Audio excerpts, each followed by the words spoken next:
Ukraine से युद्ध के बीच रूस को बड़ा झटका लगा है। ब्लैक सी में विस्फोटक से रूसी मिसाइल क्रूजर तबाह हो गया। हालांकि मिसाइल क्रूजर मॉस्को के क्रू मेंबर्स को सुरक्षित निकाला गया। ये जानकारी रूसी रक्षा मंत्रालय ने दी है।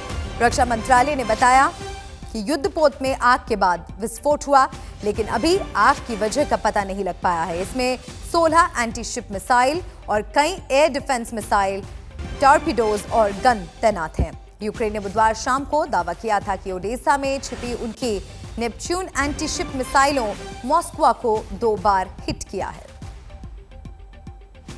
पुतिन की न्यूक्लियर ब्रीफकेस की इन दिनों जबरदस्त चर्चा है। यही वो ब्रीफकेस है जिसके जरिए पुतिन न्यूक्लियर अटैक का आदेश दे सकते हैं। क्या ये संकेत है कि अगर जरूरत पड़ी तो पुतिन के लिए न्यूक्लियर हमले का बटन दबाना बाएं हाथ का खेल होगा?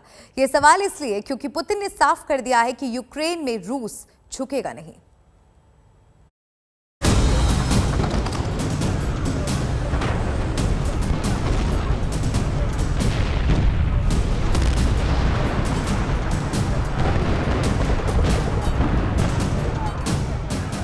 अपने न्यूक्लियर ब्रीफकेस की नुमाइश लगाकर पुतिन अमेरिका और पश्चिमी देशों को खुली चुनौती दे रहे हैं और 49 दिन बाद भी यूक्रेन पर हमले को रूस का राइट और अपना राइट चॉइस बता रहे हैं।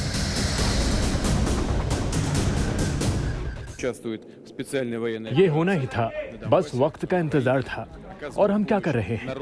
एक तरफ लोगों की नाजीवाद से रक्षा कर रहे हैं और दूसरी तरफ रूस के हितों की रक्षा भी हमारा लक्ष्य है। जो हम कर रहे हैं उसके अलावा हमारे पास कोई रास्ता नहीं है। यूक्रेन को अनगिनत मिसाइल हमलों से तबाह कर देने के बाद भी यूक्रेन में निर्दोष नागरिकों के मानवाधिकारों को टैंकों तले कुचल देने के बाद भी अभी तक पुतिन के सिर से युद्ध का भूत उतरा नहीं है। वो अब भी यूक्रेन के खिलाफ हमला जारी रखने की कसम खा रहे हैं।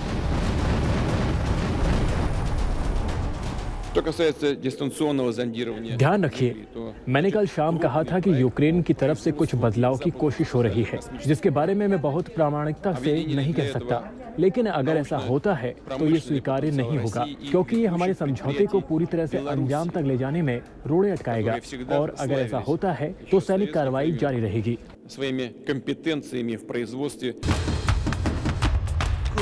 पुतिन कह रहे हैं कि यूक्रेन पर हमला करके अब तक रूसी फौज ने बहुत कुछ हासिल किया है, लेकिन 4 दिन का दावा करके 49 दिन बाद भी यूक्रेन से लड़ रही रूसी फौज को कौन सी कामयाबी हासिल हुई, ये बड़ा सवाल है। खुद रूस ने माना है कि अब तक यूक्रेन में उसके 1300 से ज्यादा सैनिक मारे जा चुके हैं, जिसमें कम से कम 6 रूसी जनरल भी शामिल हैं। यूक्रेन के दावों की तो हम बात ही नहीं कर रहे। रूस इस बात से इनकार नहीं कर सकता कि यूक्रेन के अंदर 49 दिन से रूसी फौज ने जितना नुकसान झेला है, उतना नुकसान तो उसने 1979 से 1989 तक 10 साल चले अफगान युद्ध में भी नहीं उठाया था। यूक्रेन के शहरों में अगर खंडहर बन चुकी इमारतें हैं तो रूसी फौज के तबाह हो चुके टैंक भी। लेकिन पुतिन अब भी इस युद्ध को अपनी बड़ी जीत बता रहे हैं। यूक्रेन में चल रहे मिलिट्री ऑपरेशन का मकसद बिल्कुल साफ है। ये अच्छे के लिए है और इसकी तरफ आपका ध्यान आकर्षित करना चाहता हूँ। जब मैंने देश के लोगों और सेना को संबोधित किया था तो मैंने हमारा उद्देश्य पहले से निर्धारित कर लिया था। हमारा मुख्य लक्ष्य डोनबास में लोगों की मदद करना है। पुतिन भले ही खुद को इस युद्ध का हीरो समझते हों, लेकिन असल में दुनिया की नजरों में वो विलन बन चुके हैं। यूक्रेन में रूसी फौज पर नरसंहार के आरोप लग रहे हैं और इसके सबूत दुनिया यूक्रेन की तबाही में देख रही है। कीव प्रांत में जहां 64 किलोमीटर लंबे रूसी काफिले ने लंबे वक्त तक डेरा डाला था, वहां रूसी फौज की वापसी के बाद अब तक 700 से ज्यादा शव निकाले जा चुके हैं। मारियुपोल में रूसी सेना के हमलों में अब तक 22,000 से ज्यादा आम यूक्रेनी नागरिकों की मौत के दावे यूक्रेन की तरफ से किए जा रहे हैं। नरसंहार का गवाह बन चुके बूचा में 400 से ज्यादा लाशें मिलने का दावा किया जा रहा है और यूक्रेन के कई शहरों में सामूहिक कब्रों के मिलने का दावा भी किया जा रहा है। और इस खून खराबे के बावजूद पुतिन यूक्रेन में रूसी हमलों की कामयाबी पर खुशी से फूले नहीं समा रहे। Сьогодні ж з боку окупантів пролунала нова заява, яка свідчить про підготовку ними нового етапу терору проти України та наших захисників. Один з рупорів окупантів заявив про те, що вони можуть застосувати хімічну зброю проти захисників Маріуполя. गुजरात के कई शहरों में रामनवमी के दिन जबरदस्त बवाल हुआ। पत्थरबाजी के साथ साथ सांप्रदायिक हिंसा को हवा देने की कोशिश की गई। हालांकि गुजरात सरकार की ओर से दोषियों के खिलाफ कार्रवाई की जा रही है, मगर दूसरी ओर हिंसा के शिकार लोग पलायन करने की बात कह रहे हैं।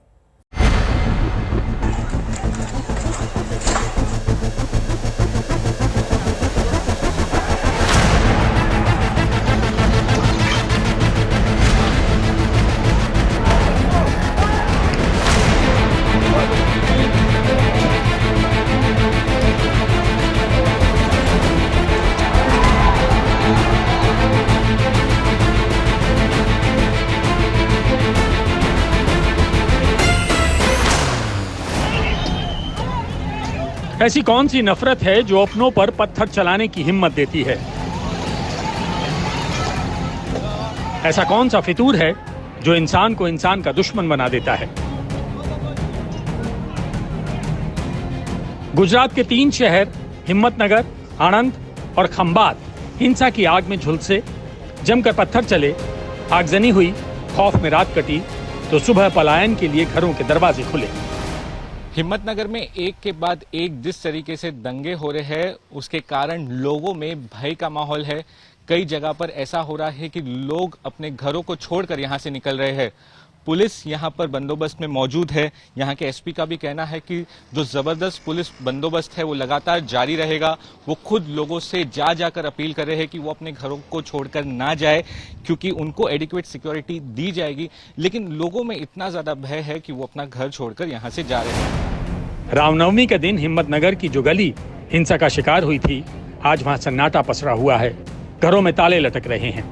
ये वही इलाका है जहां से जो रामनवमी की जो यात्रा थी वो यहीं से निकली थी। दोनों समुदाय के लोग यहां पर रहते हैं, लेकिन हालात इस तरीके से है कि यहां पर से कई सारे जो लोग हैं वो अपने घरों को छोड़कर निकल चुके हैं। कुछ लोग अभी भी यहां पर मौजूद है। पहले तो तस्वीरें देखिए किस तरीके से घरों में ताले लगे हुए हैं। वहां पर पास ही एक दुकान है, उसे भी अभी खाली कराया जा रहा है। वो दुकान भी यहां से बंद कर निकल रहा है। पूरी फैमिली लेके निकले? हाँ, पूरी फैमिली लेके निकले।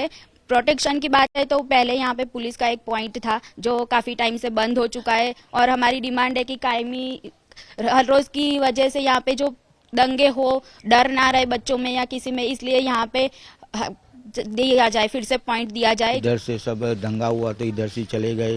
वो डर बहुत लगता है। 2002 में हुआ था, इधर कल परसों हुआ।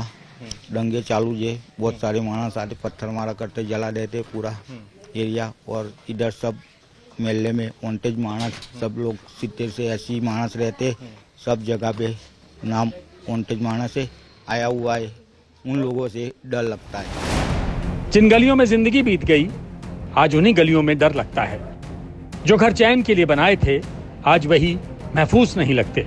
जान भी खतरे में है और दुकान भी। यहाँ पे आप दुकान खाली करके जा रहे हैं, क्यों? यहाँ पे जो माल मेरा पड़ा है तकरीबन 60-70 लाख का, तो पूरा माल मेरा कापड़ और सब डेकोरेशन का सब माल है। तो ये सब माल नुकसान होता है इसके लिए। इसकी वजह से जो कोई भी आदमी आके जला सकता है। काफी डर है अभी भी कि आपका दुकान जला सकते? अभी 3 दिन से माल पूरा खाली करने का चालू है। रात दिन माल खाली कर रहे हैं सब। फिर कहाँ रखोगे, फिर क्या करोगे? तो अभी खेत में या खुली जगह पे एक सादा टेंट लगा के वही सब माल रख रहे हैं। पुलिस पूरी तरह डिप्लॉयड है और डरने का उस तरह का कोई मतलब ज़रूरत नहीं है। सिचुएशन जो है वो हम अंडर कंट्रोल है और पूरी तरह जो है हम लोग कोई भी अगर बनाव होता है तो उसको डील करने के लिए तैयार है। रामनवमी से जिस हिंसा की शुरुआत हुई वो रह रहकर हिम्मतनगर को झुलसा रही है। यही वजह है कि यहाँ सुरक्षा के कड़े इंतजाम किए गए हैं, तो वहीं साजिश की जांच भी की जा रही है। तस्वीरों में साफ देख सकते हैं किस तरीके से सीआरपीएफ की टीमें मौजूद है, रैपिड एक्शन फोर्स की जो टीमें हैं वो मौजूद है। कई ज्यादा जो पुलिस बल है, लगभग 1000 से ज्यादा जो पुलिसकर्मी है वो यहाँ पर तैनात किए गए हैं। दुकानें पूरी तरीके से बंद है, लोग अपने घरों से बाहर नहीं निकल रहे। आपको बता दें कि रविवार को जब रामनवमी का उत्सव था उस वक्त एक रैली का आयोजन किया गया था और उसी दिन 2 बार यहाँ पर हिम्मतनगर में जो है वो दंगे हुए। दोनों कम्युनिटी के जो लोग हैं वो आमने सामने आ गए। उसके बाद बहुत भारी मात्रा में पुलिस को यहाँ पर तैनात किया गया था, लेकिन सोमवार एक बार फिर से हालात बिगड़े और दो गुटों के जो लोग हैं वो एक साथ आमने सामने आ गए। पेट्रोल बम्स का सहारा लिया गया। तो पुलिस अब इसी एंगल में जांच करी है, क्या ये कोई सोची समझी साजिश है? क्योंकि जिस तरीके से एक के बाद एक दंगे इस इलाके में हो रहे हैं। साबरकांठा के हिम्मतनगर में पुलिस ने अब तक 22 लोगों को गिरफ्तार किया है, जिसमें से 10 आरोपियों को हिम्मतनगर कोर्ट ने 3 दिन के पुलिस रिमांड पर भेज दिया है।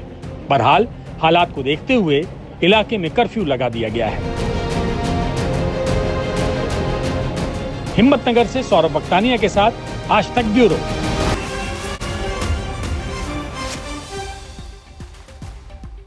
और सबसे पहले बात महंगाई की नई किश्त की। सीएनजी और पीएनजी के दाम में आज फिर इजाफा हुआ है। सीएनजी की कीमतों में 2.5 रुपए का इजाफा हुआ है।